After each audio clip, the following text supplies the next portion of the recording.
আমরা যেহেতু গণমানুষের রাজনীতি করি, আমরা সাধারণ মানুষের এই বাস্তবতাকে বুঝি।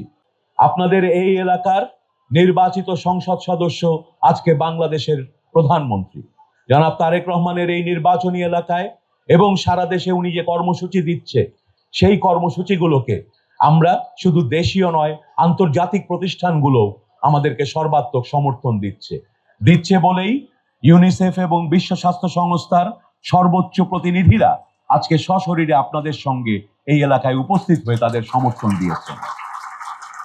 এই এলাকায়, এই করাইল এলাকায় অনেক মানুষ থাকেন যারা খেটে খাওয়া মানুষ। অনেক মানুষ আছেন তারা দিনরাত পরিশ্রম করেন তাদের শিশু সন্তানদের জন্য, এবং তাদের জন্য সুস্বাস্থ্য নিশ্চিত করাও আমাদের আরেকটি অগ্রাধিকার। আমরা এই এলাকায় এবং বিশেষ করে এই ঢাকা শহরে অনেক মানুষের কিন্তু প্রচন্ড পরিশ্রম করে দিনাতিপাত করতে হয়। তারা এমনকি ডাক্তারের কাছে যাওয়ার মতো সময় বের করলে সেই ডাক্তারের কাছে যেদিন গেলেন সেদিনের তার দৈনিক মজুরি থেকে তিনি বঞ্চিত হন।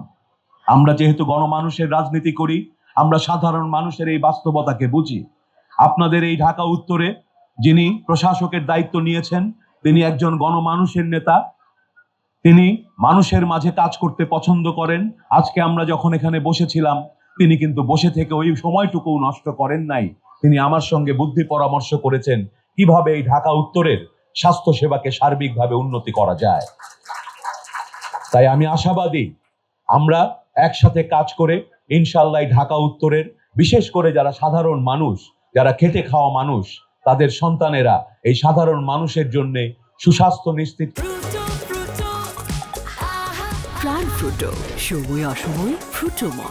করার জন্য সিটি কর্পোরেশন এবং স্বাস্থ্য মন্ত্রণালয় আমরা একসাথে কাজ করব, মানুষের জন্য কাজ করব ইনশাআল্লাহ।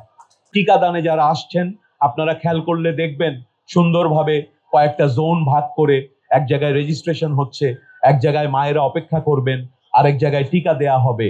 এই সুব্যবস্থাপনার জন্য আমরা এই সিটি কর্পোরেশনের সম্মানিত প্রধান স্বাস্থ্য কর্মকর্তা ব্রিগেডিয়ার জেনারেল ইমরুল কায়েস চৌধুরী এবং অবশ্যই এই সিটি কর্পোরেশনের যিনি প্রশাসক কর্ণধার শফিকুল ইসলাম মিল্টন এবং তার সঙ্গে যে টিম কাজ করেছে তাদেরকে অভিনন্দন জানাই।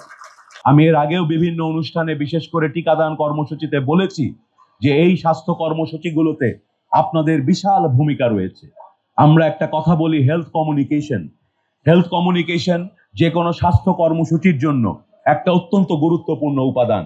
আপনারা যখন এই কর্মসূচিতে এসেছেন, এই কর্মসূচিতে আপনারা নিজেরাও নিজেদেরকে একজন স্বাস্থ্য কর্মী হিসেবে ভাববেন, যারা সংবাদ কর্মীর ভূমিকায় থেকে আমাদের জরুরি যে স্বাস্থ্য বার্তাগুলো আছে আপনারাই পারেন সাধারণ মানুষের কাছে সেই বার্তাগুলোকে পৌঁছে দেবেন। এবং আমাদের পক্ষ থেকে সেই বার্তাগুলো পৌঁছে দেওয়ার জন্য আপনাদেরকেও জানাই ধন্যবাদ। মাননীয় প্রধানমন্ত্রী এবং এই এলাকার সংসদ সদস্য জনাব তারেক রহমানের পক্ষ থেকে ওনার প্রতিনিধি হিসেবে যিনি উপস্থিত আছেন, আপনাদের সবাইকে শত ব্যস্ততার মাঝে এখানে উপস্থিত থেকে এই গুরুত্বপূর্ণ কর্মসূচিকে বাস্তবায়নে সহায়তা করার জন্য ধন্যবাদ ও কৃতজ্ঞতা জানিয়ে